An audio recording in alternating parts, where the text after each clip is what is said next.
Welcome to Shop Strategy, the deep dive, where we really unpack the essential knowledge you need for e-commerce success. Today, we're diving into something, well, pretty fundamental, the psychology behind high-converting Shopify stores. This deep dive is powered by Growth Suite. Growth Suite helps you run smart discount campaigns on your store. You can even test it out for free on your Shopify store. It really is fascinating, isn't it? So many store owners, they focus so much on products, pricing, Yeah. the tangible stuff. Exactly. But they often overlook, what's actually going on inside the customer's head that makes them click buy now. That hidden driver.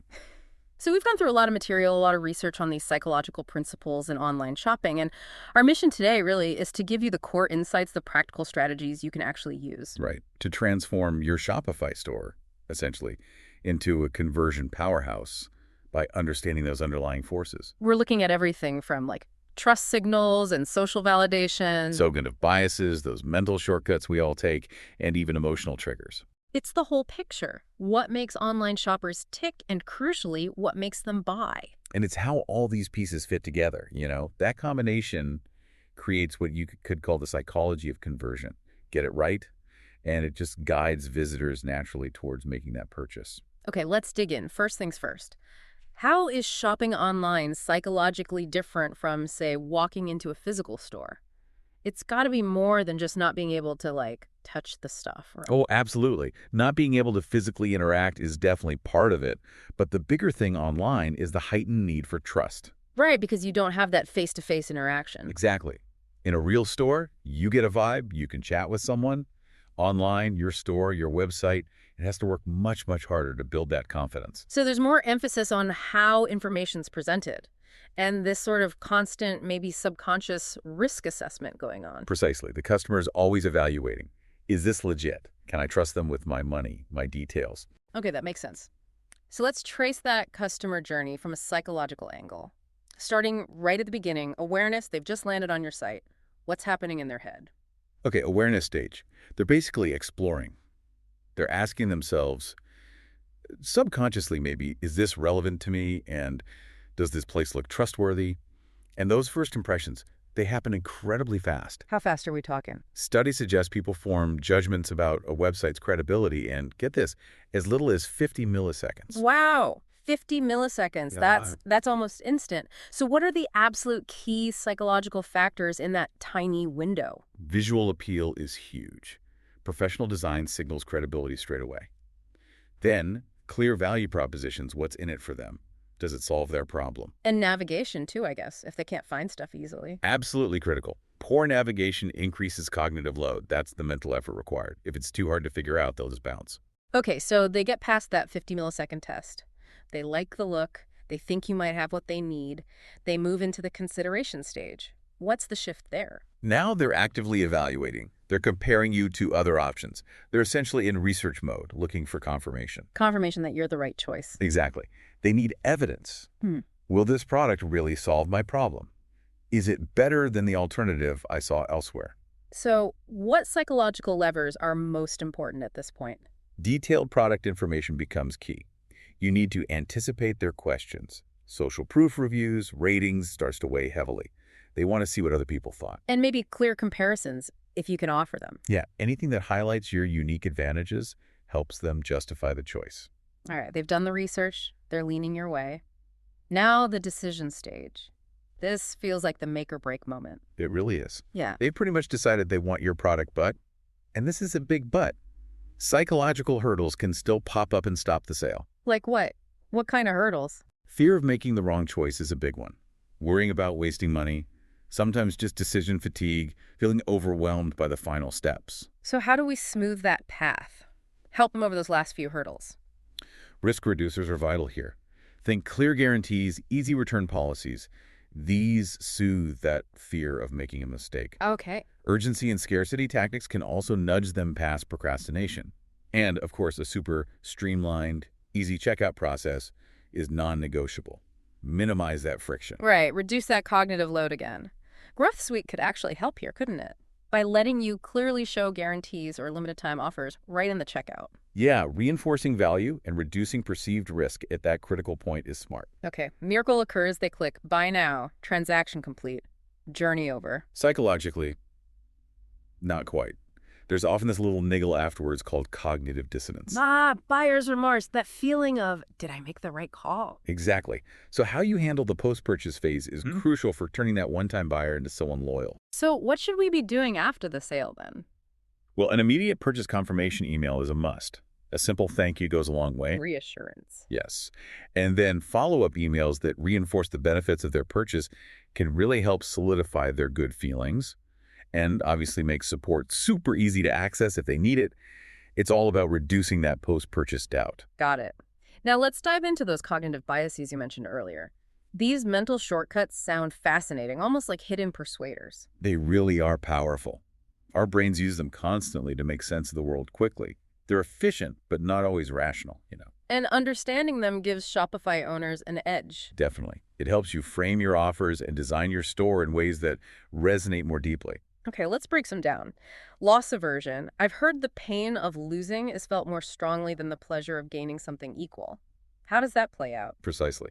So instead of just saying, save $20, you could frame it as, don't lose your $20 discount. Ah, focusing on what they stand to lose by not acting. Exactly. It taps into that stronger emotional response. The fear of missing out on the saving is often more motivating than the prospect of gaining it. Subtle but powerful. Okay, what about the anchoring effect? This is our tendency to latch onto the first piece of information we see. For pricing, it means showing the original price, the anchor, right next to the sale price. Like crossing out the $99.99 and showing $69.99 next to it. Exactly. That higher original price makes the sale price seem like a much better deal by comparison. It anchors their perception of value. Makes perfect sense. Okay, scarcity bias, those only 3 left messages. Is that just a gimmick or is there real psychology there? Oh, it's real. We tend to perceive scarce things as more valuable. It links directly back to FOMO, the fear of missing out. So limited stock alerts, countdown timers for sales, they actually work. They can be very effective, yes. Things like only 3 left or a ticking clock create urgency. Growth Suite is actually great for setting up those limited time offers with visible countdown timers, really amplifying that effect. But crucially, it has to be genuine scarcity, right? Absolutely. Faking scarcity is a quick way to destroy trust. Use it honestly. Good point. Okay, last one for now. Choice paralysis. This one feels weird. Too many options can hurt sales. It does seem counterintuitive, doesn't it? But yeah, faced with too many choices, customers can get overwhelmed, feel anxious about picking the wrong one, and just give up. So sometimes less is more. Studies have shown exactly that. Stores with, say, 6 well-chosen variations might convert better than stores with 24 slightly different ones. The mental effort just becomes too much. So what's the fix? How do you offer choice without causing paralysis? Simplify where you can. Maybe curate collections, bestsellers, new arrivals. Good filtering options are key to letting customers narrow things down themselves without feeling bombarded up front. Okay, let's shift to the visual side. Yeah. You said our brains process images way faster than text. How does that translate to designing a Shopify store that converts? It means your store's visual design isn't just decoration, it's communication. It creates instant feelings and judgments that heavily influence whether someone stays, trusts you, and ultimately buys. And color psychology plays a part in that. It definitely can. Colors evoke emotions and associations, often subconsciously. Can you give some examples? Like, what does blue typically suggest? Blue often signals trust and security. That's why you see it a lot on checkout buttons, especially for financial services or things needing high trust. Makes sense. What about, say, red or green? Red tends to create urgency, excitement, good for limited-time sale banners.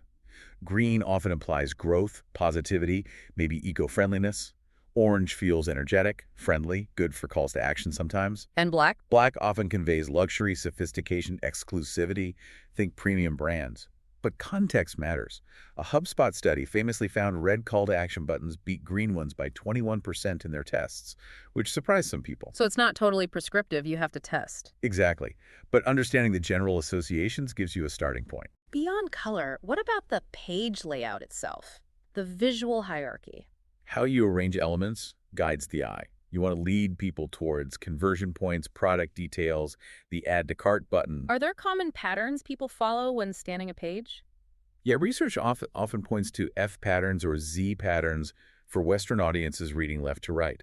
Knowing this helps you place key elements, maybe your main offer top left or top right, social proof just before the CTA. And using white space effectively. Crucial. It stops things feeling cluttered, draws attention to important elements like buttons or headlines, gives them room to breathe. And the product images themselves, since people can't touch the item. The images have to do all the work. They need to bridge that physical gap. So what makes for effective product presentation visually? High quality is table stakes. Yeah. But beyond that, show the product in context, how it's used, what it looks like in a real setting. That can really boost conversions. Multiple angles too. Zoom. Definitely. Address potential questions visually. Lifestyle images help people imagine owning it. And consistency in style across all images builds professionalism. Okay, let's talk social proof. It feels like such a basic human instinct, looking to see what others are doing. It absolutely is. We're social creatures. When we're uncertain, we look for guidance from the crowd. Social proof just leverages that fundamental psychology. And it's especially powerful online, where trust is harder to build. Exactly. Seeing that other real people have bought from you and had a good experience is incredibly reassuring for a new customer. So what are the main types of social proof we should be thinking about for a Shopify store? Well, customer reviews and ratings are probably the most common. Digital word of mouth, essentially. And people really rely on those. Hugely. Something like 93% of consumers say online reviews impact their decisions. Interestingly, a perfect 5.0 rating isn't always the most credible. Seeing a 4.7 or 4.8 can sometimes feel more real. That's interesting. What else? User-generated content, UGC. Think customer photos or videos using your product. That creates a really strong emotional connection, helps people visualize it in their own lives. Like GoPro does with customer videos. Perfect example. Then there's social media integration, showing you have a large, engaged following builds credibility, especially with younger demographics.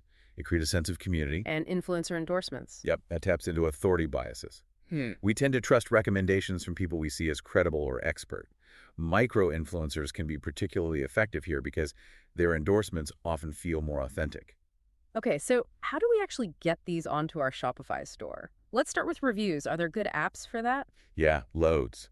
Judge.me is popular, very customizable, looks is great specifically for photo reviews. Yoko is a more comprehensive platform. And best practices when using them. Display the total number of reviews, allow filtering, definitely highlight reviews that tackle common objections, and prioritize photo or video reviews they feel about 44% more trustworthy, according to some data. What about those little pop-ups that say someone just bought X? Real-time sales notifications. Do they work? They can, yeah. Apps like FOMO or Sales Master do this. Psychologically, it creates buzz, FOMO, a sense of herd behavior. Other people are buying, so maybe I should too. Best to make them specific. Definitely. Showing the actual product, maybe an approximate location someone in London just bought, makes it feel more real than generic messages. Use them strategically, though. Don't overdo it. And showcasing user-generated content. How do we pull that onto the site? You can integrate your Instagram feed, use apps to create dedicated customer photo galleries. Authenticity is key here. Real customer photos often resonate more than slick professional shots. Make it interactive if you can. Show diversity. Now, where you put all this social proof must matter, right? Placement. Hugely important. Put it near decision points close to add to cart buttons, for example. Summary ratings on category pages give a quick overview. Above the fold on product pages. Ideally, yes. That area gets the most initial eyeballs. Some studies suggest putting detailed reviews below the main product description can increase conversions significantly, like by 270% in one case. Wow. And ensuring it all feels authentic. How do we build that trust? Rule number one, never fake reviews, ever. Use verified buyer badges. Show negative reviews, too. Absolutely. It makes the positive ones more believable. Just make sure you respond thoughtfully and professionally to the negative ones, including reviewer names, photos, verification. That level of detail can massively boost credibility. Northwestern found it could increase conversions by up to 380% in some cases. So responding to feedback, even negative, is actually a conversion opportunity. It really is. It shows you care, you're listening, you're willing to fix problems. Stores that handle negative feedback well often build more trust in the long run. Okay, let's switch gears to urgency and scarcity. We've mentioned FOMO, fear of missing out, a few times. Why is it such a reliable driver of action? It taps into something really deep-seated. Evolutionarily, missing out on a limited resource could be dangerous. So our brains are wired to react strongly when something desirable seems scarce or time-limited. It bypasses rational thought sometimes. It can. It activates the amygdala, our emotional center, leading to quicker decisions, less deliberation.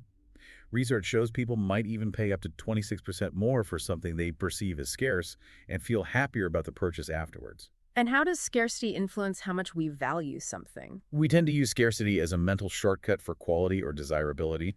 If something's hard to get, we often assume it must be good. Think about luxury brands with waiting lists or limited edition sneakers.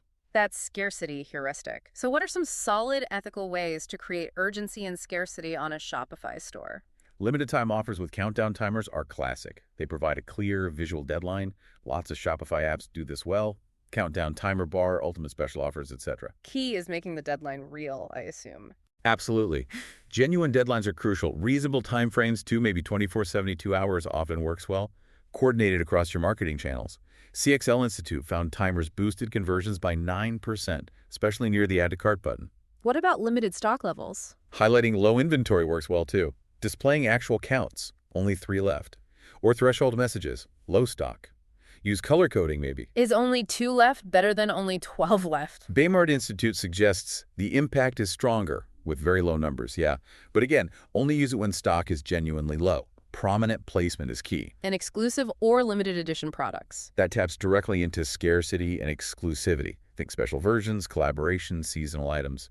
Kylie Cosmetics is famous for products selling out in minutes using this. Flash sales, too. Yeah, short duration, maybe deeper discounts. Creates a real sense of event. Promote them well. Make sure your site can handle the traffic. They feel best when they seem a bit unexpected or exclusive. Growth Suite can definitely help manage these timed offers and countdowns effectively. Now, the ethics are so important here.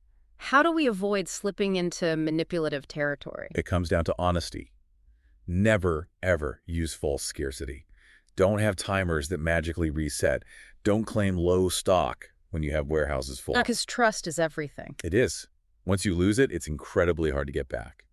Also, don't overuse urgency. If everything is always urgent, it loses its impact urgency inflation. Balance it with your brand.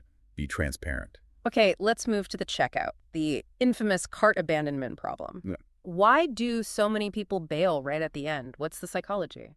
The checkout is where excitement meets reality. The reality of parting with cash and sharing personal info, it makes people very sensitive to friction or doubt. And that concept of cognitive load comes back into play here. Massively. Every extra field they have to fill out, every confusing step, every bit of uncertainty adds mental effort. And too much effort leads to Abandonment. Decision fatigue sets in. Baymard Institute found the average checkout has something like 23 form elements, when the ideal is probably closer to 12, 14. Removing just one unnecessary field, like company name for consumers, can cut abandonment significantly. Wow. And then there are the trust and security worries. Huge factor. People feel vulnerable giving payment details online. Visual cues are vital security logos, recognizable payment icons like Visa or PayPal. Transparency, too, about costs. Absolutely. No surprise shipping fees at the very end. Clear policies, familiar payment methods, anything that makes the customer feel secure and in control. One study showed security logos boosted conversions by 42% for first-time buyers. So, practically speaking, how do we streamline the Shopify checkout to tackle these issues? Minimize forms and steps. That's number one. Use autofill, address lookup, mark optional fields clearly or just get rid of them. Input masks for credit cards help. Single-page checkout versus multi-step. Both can work, but the key is clarity. Progress indicators are really important, regardless of the format. Showing people where they are in the process, like step 1 of 3. Exactly. It reduces anxiety, creates a sense of progress, leverages our desire to complete things. Keep it to maybe 3 to 5 clear steps shown. Studies show it can cut abandonment by up to 12%. And the guest checkout option, is that essential? Absolutely critical. Forcing account creation is one of the top reasons people abandon carts. It feels like too much commitment, too much hassle, raises privacy flags. So make guest checkout the default, or at least very prominent. Yes. You can always offer account creation after the purchase, explaining the benefits then. Social logins can also lower the barrier. Baymard found 37% abandoned because account creation was required. Okay, what about touching people right as they're about to leave, those exit intent pop-ups? They can work surprisingly well. They interrupt the leaving pattern, maybe trigger loss aversion by offering a last-minute discount or highlighting free shipping. What kind of offers work best? Things that address why they might be leaving. A small discount, free shipping, maybe offer help via chat, or just save your cart for later. MailChimp saw a 10-15% recovery rate with well-targeted ones. And abandoned cart emails, sending reminders. Still one of the most effective recovery tactics. Yeah. Timing is key. The first email within 1-3 hours usually gets the highest open and conversion rates. What should be in those emails? Personalization. Show images of the actual products left behind. Use their name. Maybe trigger FOMO with a subject line about low stock. Add social proof. Remind them why they wanted it in the first place. Average open rates are around 45%, with conversion rates near 11%. That's huge. Growth Suite can automate those sequences, right? Tailoring the message. Exactly. Sending the right message at the right time based on what they left behind. It takes the manual work out of it. And what about just tackling objections during checkout? Proactive reassurance. Be upfront about shipping costs. Maybe use a free shipping progress bar. Highlight your return policy near the final button. Give delivery estimates. Show those security badges prominently near payment fields. Restate the value. Offer payment plans if applicable. Address the worry before it becomes a reason to leave. Shopify itself has some native tools too, doesn't it? Like Shop Pay. Yeah, ShopPay is fantastic for returning customers. Save details means super fast checkout. Reduces cognitive load massively, increases trust through familiarity. Shopify says it's 4x faster and boosts conversion by 1.72x. And dynamic checkout buttons. Those let customers bypass the cart page and go straight to checkout with their preferred method, like PayPal or Apple Pay. Reduces steps, maintains momentum, can boost conversion significantly for simple purchases. And Shopify Plus users can customize the checkout page design more. Yes, aligning the checkout look and feel with the rest of the store maintains brand continuity, which reinforces trust. Consistent design can improve conversions too. Okay, let's move to personalization. It feels like the expectation now, doesn't it? A tailored experience. What's the psychology behind that? It taps into some really core human needs. We like to feel recognized, understood, valued. Personalization makes us feel less like just another number. And it makes things more relevant, more efficient. Exactly. When a store shows us things we're actually interested in, based on our past behavior or stated preferences, it saves us time and mental effort.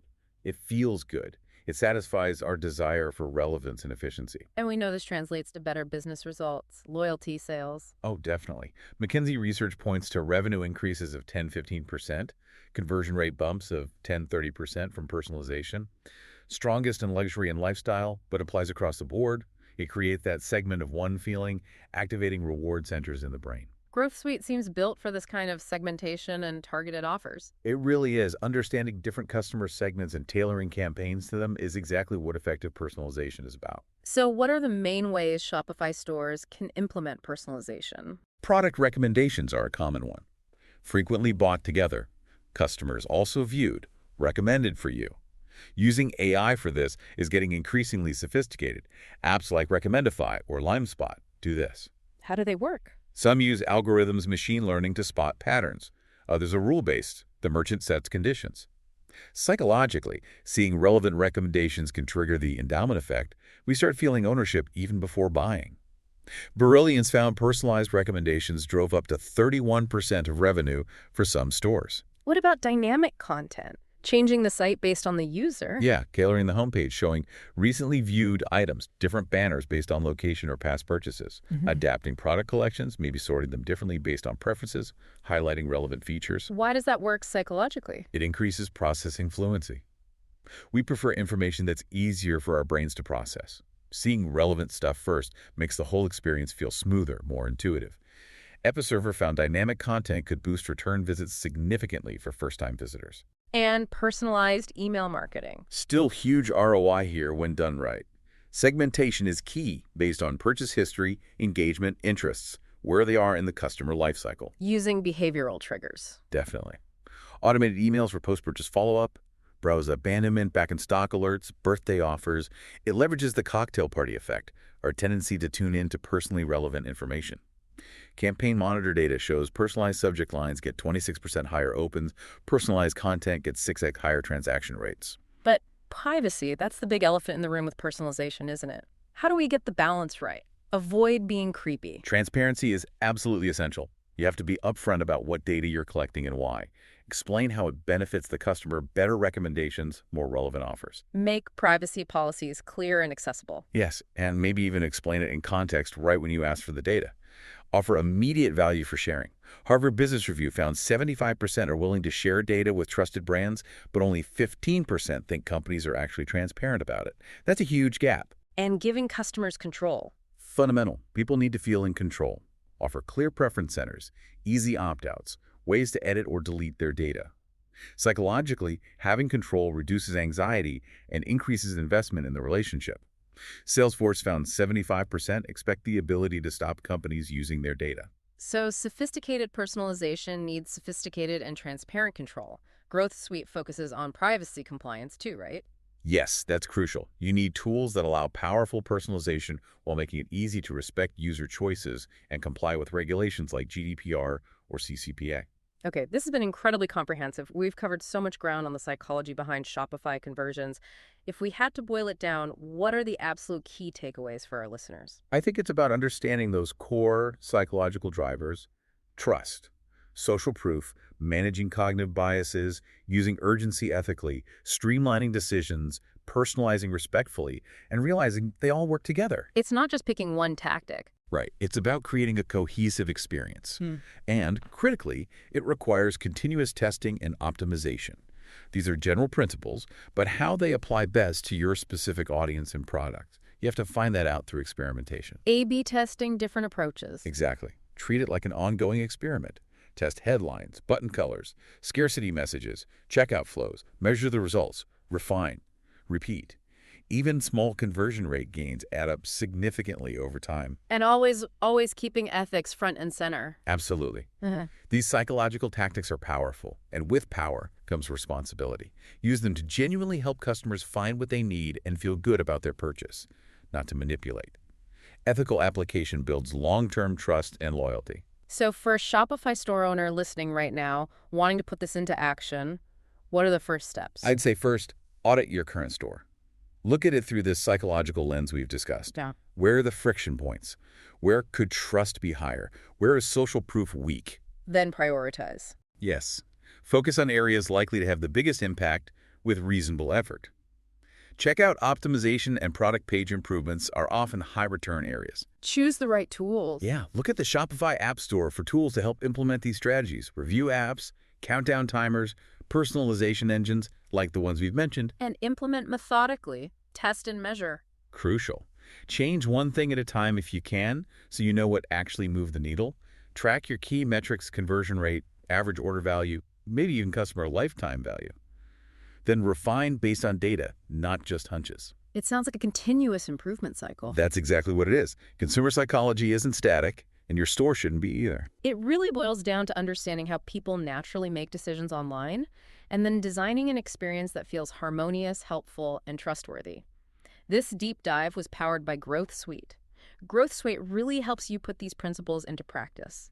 It gives you powerful analytics to understand your customer behavior, protects your brand during campaigns, boosts sales with smart offers and countdowns, and uses AI to recommend campaigns tailored for your store. You can test Growth Suite for free on Shopify. And remember, applying these principles thoughtfully isn't just about boosting conversion numbers. It's about building better relationships with your customers by making their shopping experience easier, more relevant, and more confidence-inspiring. Couldn't agree more. Thanks so much for sharing all this fantastic insight today. My pleasure. It's a fascinating area. Absolutely. Okay, so for our final thought today, something for you, the listener, to really chew on. Look at your own Shopify store data and customer behavior. Which single psychological principle we discussed today do you suspect, if implemented really thoughtfully, could have the biggest immediate positive impact on your conversion rate? And more importantly, why do you think that? What evidence points you in that direction? Really digging into that why based on your unique context could be your most valuable next step. Thanks for joining us for this deep dive.